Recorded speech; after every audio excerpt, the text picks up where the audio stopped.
Good morning, creator. It's Rachel Archelaus here, and you are starting a new day. Even if you're in the middle of your day, if you stop to think about it, every moment is a new opportunity to sneeze and to choose what you want your focus to be. And when you do focus on that, when you focus on yourself, when you focus on being present, all options are available, and you're allowing your path of least resistance to be shorter to your goal, to your ultimate happiness. And that's not something you have to set up alone. Your higher self is doing that.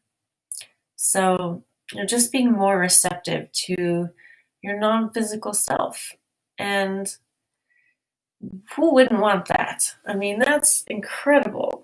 The fact that we are huge non-physical beings is incredible because it means this part of me doesn't really have to do anything. I can go through life, I can enjoy, I can observe, I can have fun, I can enjoy. And if I'm focused there, I will be happy. If I choose to observe things that don't feel good, of course, I won't be.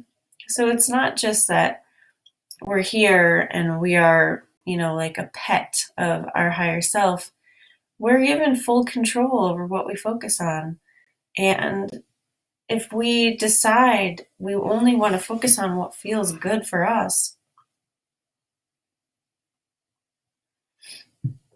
we'll be building a life that is really enjoyable and that keeps getting better.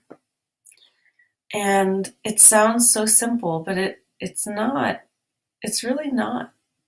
It's an every moment choice. How do we want to focus? Do we want to focus on what feels better? Do we want to focus on solutions? Or do we want to, in a lot of cases, join in and focus on what's not going right? And there's two sides to everything. Google just made me a photo. And so it doesn't mean you have to be distant from the world. You can just focus on the solution side of things, on the positive side of things, and contribute that way.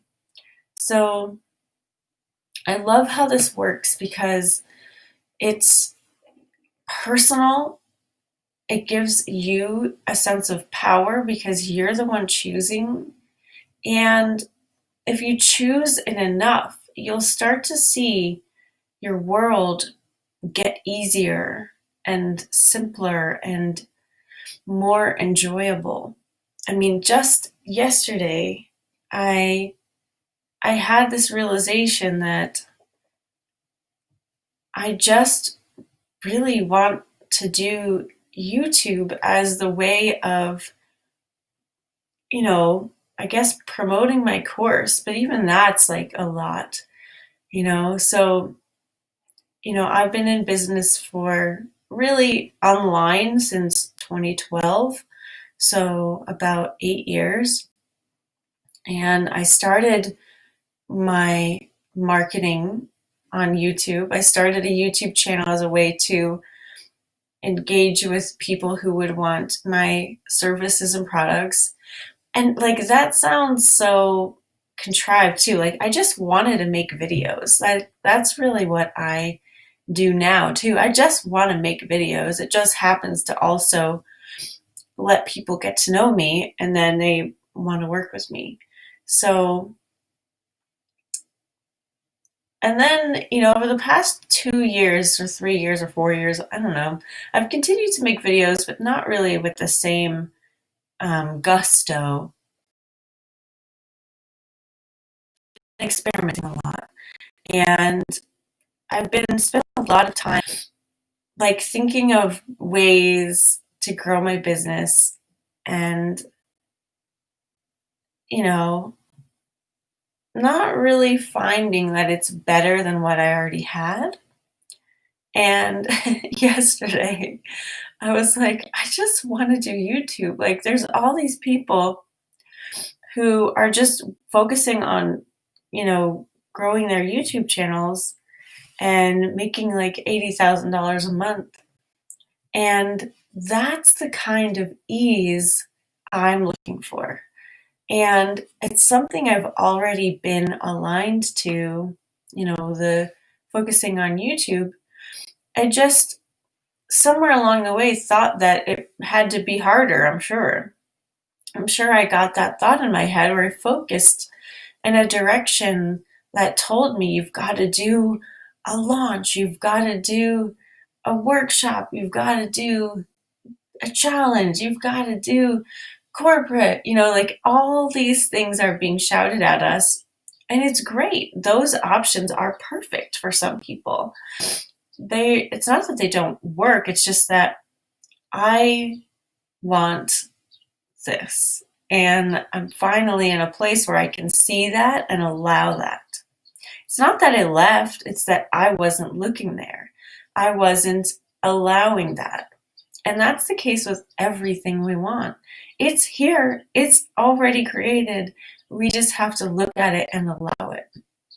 So that's how we work. We work by attraction, and we need to be focused on at least an equivalent vibration of allowing. We don't have to necessarily be staring down what we want exactly. Like, I'm not, I've had this car a couple times. I love this particular car. I don't have it right now. And of course I'll have it again in the future, but I'm not like looking it up every single day and staring at it until it comes into my life. I'm just being happy. And that's how it works. If you can make space for it by being happy in other areas, then that's enough.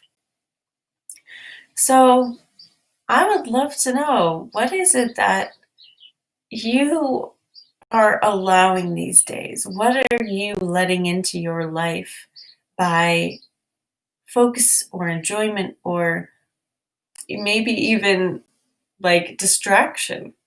Distraction is a tactic that you can use to get your mind off of something that's not that great to more neutral territory so that you can rise up again. So, yeah, fill me in, folks. I'd love to know. You're the creator of your world, and it can be easy and abundant and joyful. And it's such a good thing to allow. Okay. Lots of love, guys. I will see you tomorrow.